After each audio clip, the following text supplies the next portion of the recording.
अस्सलाम वालेकुम फ्रेंड्स। मैं हूं मोहसिन रफ़ा और आप लोग देख रहे हैं 24/7 टीचर्स ऑनलाइन। दोस्तों, क्लास चल रही है हमारी फाइनेंशियल अकाउंटिंग की और आज उस सीरीज़ का आई थिंक कि हमारा 17 लेक्चर है, 17वां लेक्चर है। और आज की क्लास के अंदर हम लोग बात करने वाले हैं एक नए टॉपिक की। हम पिछली कुछ क्लासेस से फाइनेंशियल स्टेटमेंट्स को पढ़ते आ रहे हैं और उस टॉपिक को हम आज वाइंड अप करके एक नया टॉपिक शुरू कर रहे हैं फाइनेंशियल अकाउंटिंग का। ये भी फाइनेंशियल अकाउंटिंग का एक बहुत अहम टॉपिक है जिसको हम डेप्रिसिएशन कहते हैं। दोस्तों, आज की क्लास शुरू करने से पहले हम क्विकली समराइज कर लेते हैं कि पिछली क्लास के अंदर हमने क्या चीजें पढ़ी थी और क्या चीजें कवर अप की थी। दोस्तों, पिछली क्लास के अंदर हमने बात की थी कॉस्ट ऑफ प्रोडक्ट की, जिसमें मैंने आपको बताया था कि हमारी जो कॉस्ट ऑफ प्रोडक्ट है that is based on three things. उसमें हमारे पास मटेरियल है, उसमें हमारे पास लेबर है, उसमें हमारे पास एफओएच फैक्ट्री ओवरहेड है। Then we have talk about the cost of good sold statement. हम मैन्युफैक्चरिंग कंसर्न को पढ़ रहे थे और मैन्युफैक्चरिंग कंसर्न के अंदर हमने देखा कि जो रॉ मटेरियल परचेज करके उसको कन्वर्ट करती है फिनिश गुड्स के अंदर और फिर उसको सेल आउट करती है, और उसके अंदर तीन प्रोसेस इन्वॉल्व होते हैं।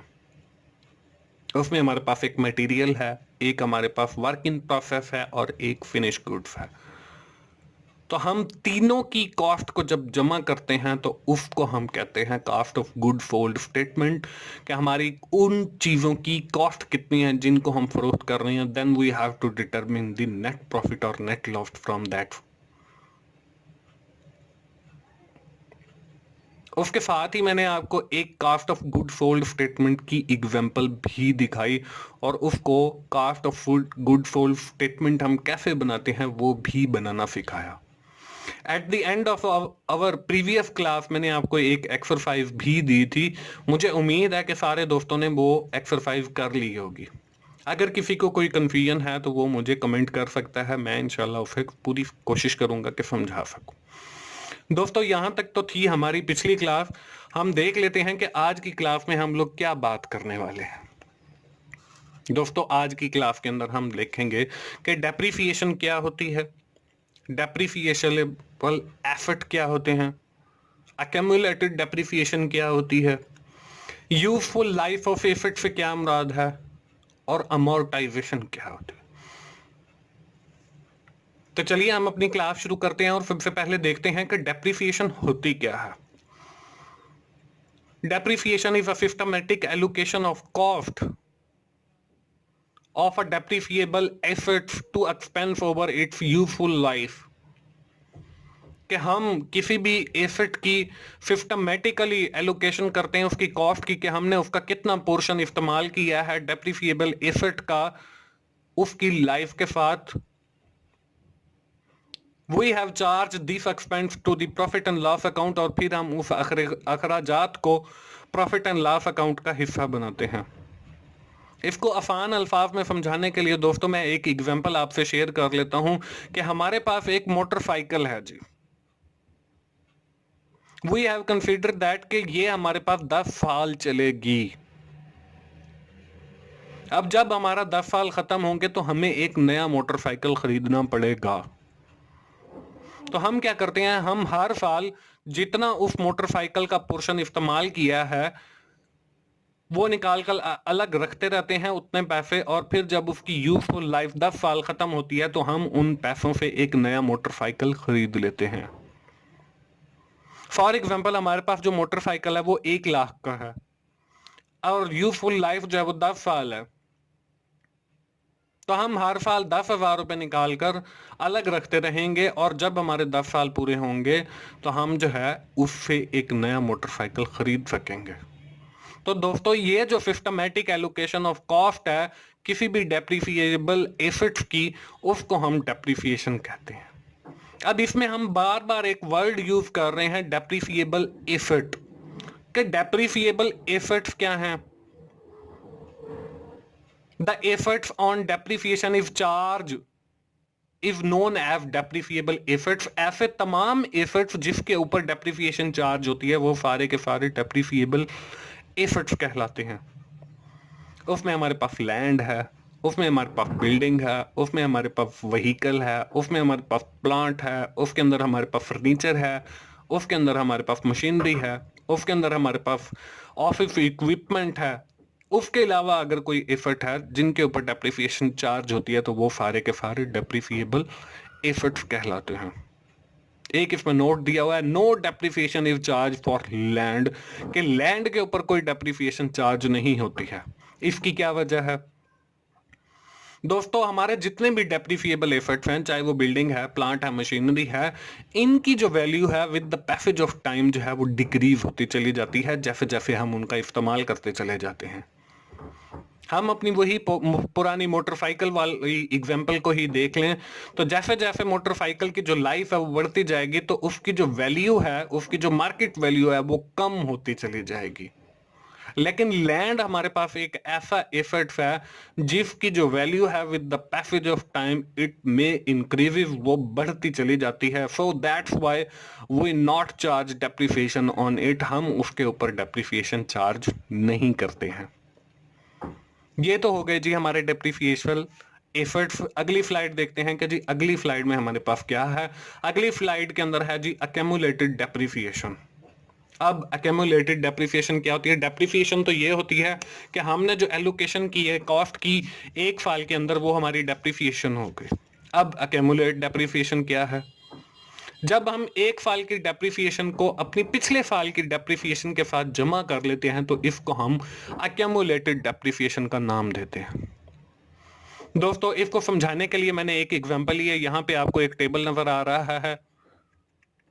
टेबल के 3 कॉलम है। फर्स्ट कॉलम के अंदर ईयर है, सेकंड कॉलम के अंदर डेप्रिसिएशन है और थर्ड कॉलम के अंदर आपको अक्यूमुलेटेड डेप्रिसिएशन लिखा हुआ नजर आ रहा है। अब देखें ईयर जो है हमारे पास 1 है, डेप्रिसिएशन 10,000 है। अक्यूमुलेट के अंदर भी फर्स्ट ईयर हमारे पास 10,000 है। अगर हम सेकंड ईयर की बात करते हैं उसके अंदर डेप्रिसिएशन देखें हमारे पास 15,000 है, तो 15,000 जमा उसके पिछले साल वाली 10,000, तो ये हमारे पास 25,000 जो है वो अक्यूमुलेटेड डेप्रिसिएशन है। इसी तरह अगर हम अपने तीसरे साल की बात करते हैं तो तीसरे साल जो हमारी डेप्रिसिएशन है वो देखें 20,000 है। अब 25,000 हमारी पीछे साल की पड़ी है टोटल अक्यूमुलेटेड, उसके साथ जब हम ऐड करते हैं तो 45,000 जो है वो हमारे पास अक्यूमुलेटेड डेप्रिसिएशन आ जाती है। इसके साथ अगर हम फोर्थ ईयर की बात करते हैं तो फोर्थ ईयर में डेप्रिसिएशन हमारी 25,000 है। 45,000 हमारे पास ऑलरेडी अक्यूमुलेटेड के अंदर पड़ा हुआ है, तो उसके साथ जो है वो हमारा 70,000 जो है वो अक्यूमुलेटेड डेप्रिसिएशन का टोटल आ जाता है। अगली स्लाइड पे देखते हैं दोस्तों हमारे पास क्या। अगली स्लाइड पे जो है वो यूजफुल लाइफ है कि यूजफुल लाइफ से क्या मुराद है। Useful life the time period for which asset is expected to operate efficiently. Useful life से मुराद ऐसा पीरियड या ऐसा वक्त है जिसके अंदर वो एसेट जो है हमारे पास एफिशिएंटली ऑपरेट करता है, उसको हम यूजफुल लाइफ कहते हैं। जैसे हमने कहा अपनी मोटरसाइकिल वाली मिसाल के अंदर कि मोटरसाइकिल जो है वो हमारे पास 10 साल बहुत बेहतरीन चलेगी, तो 10 year is the useful life of that bike या दैट मोटरसाइकिल। तो 10 साल जो है वो हमारे उसके यूजफुल लाइफ है जिसके अंदर वो बेहतरीन तरीके से चल रही है। It is the life for which an asset is estimated to provide benefit, या इससे मुराद हम वो लाइफ भी ले सकते हैं जिससे जितना अरसा हमें वो एसेट जो है वो फायदा देगा या बेनिफिट प्रोवाइड करेगा। तो दोस्तों उसके साथ ही हम लोग आखिरी स्लाइड देखते हैं जिसके ऊपर आपको अमोर्टाइजेशन लिखा हुआ नजर आ रहा है। अब अमोर्टाइजेशन क्या है दोस्तों? जब भी कोई बिजनेस कारोबार अपना शुरू करता है तो वो एसेट्स खरीद करते हैं। तो बिजनेस के पास इतना सरमाया नहीं होता कि वो हर एसेट्स जो है वो खुद खरीद कर ले। कई बार ये होता है कि वो मुख्तलिफ चीजें जो है वो लीज पर ले लेते हैं। जैसे हमने कहा कि एक बिजनेसमैन है, उसने कारोबार शुरू किया है, उसने सारी चीजें खरीद कर ली हैं। उसमें लैंड है, उसमें बिल्डिंग है, उसमें मशीनरी है, सारी चीजें हर चीज खरीद कर ली है, लेकिन उसके पास गाड़ी खरीदने के पैसे नहीं है। अब वो क्या करेगा? वो बिजनेसमैन जो है वो गाड़ी लीज पर ले लेगा, या उसके पास लैंड खरीदने के पैसे नहीं है तो वो लैंड लीज पर ले लेगा। लीव में होता क्या है कि लेजी जो है वो हर साल कुछ पोर्शन जो है वो उस बंदे को अदा करता है जहां से उसने वो लीव लिया है। जैसे मैंने गाड़ी कहा बैंक से लिया है, तो बैंक को वो हर साल उस लीव की अमाउंट को अदा करेगा।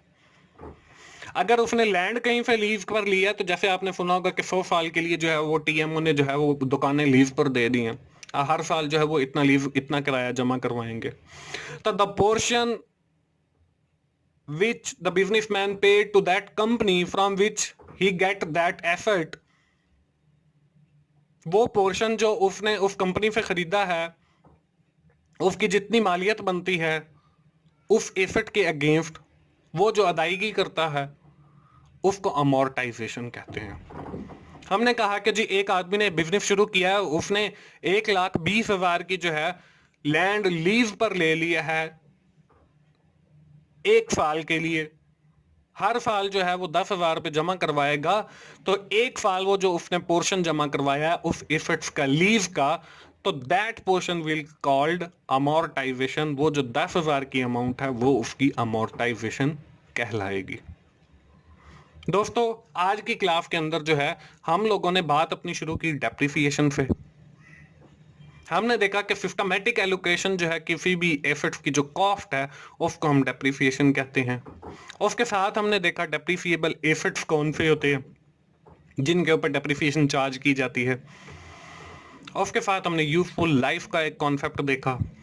उसके साथ ही हमने एक्यूमुलेटेड डेप्रिसिएशन का एक कॉन्सेप्ट देखा, और लास्ट में जो है अमोर्टाइजेशन को देखा। तो दोस्तों ये थी हमारी आज की क्लास। हम क्विकली समराइज कर लेते हैं कि आज की क्लास में हमने क्या पढ़ा है। डेप्रिसिएशन पढ़ी है, डेप्रिसिएबल एसेट्स पढ़े हैं, एक्यूमुलेटेड डेप्रिसिएशन पढ़ी है, यूजफुल लाइफ पढ़ी है, और लास्ट में अमोर्टाइजेशन पढ़ी है। दोस्तों अगली क्लास के अंदर मैं आपको ये सिखाऊंगा कि ये डेप्रिसिएशन हम कैलकुलेट कैसे करते हैं, कैसे निकालते हैं, कितने मेथड्स हैं इसके। तो दोस्तों मुझे उम्मीद है कि आज की क्लास आपको पसंद आई होगी और आपने को डेप्रिसिएशन का भी अंदाजा हो गया होगा। दोस्तों अगर आपको मेरी वीडियोस अच्छी लग रही हैं तो उन्हें लाइक कीजिए, अपने दोस्तों से शेयर कीजिए, और कमेंट की सूरत में अपना फीडबैक ज़रूर दीजिए ताकि मैं वीडियोस को और ज़्यादा इम्प्रूव कर सकूँ। और मोहसिन भाई का चैनल 24/7 टीचर्स ऑनलाइन सब्सक्राइब कीजिए ताकि मेरी हर आने वाली वीडियो आप लोगों तक पहुंच सके। दोस्तों मोहसिन भाई को अगली क्लास तक के लिए इजाज़त दीजिए। थैंक यू वेरी मच दोस्तों, अल्लाह हाफिज़।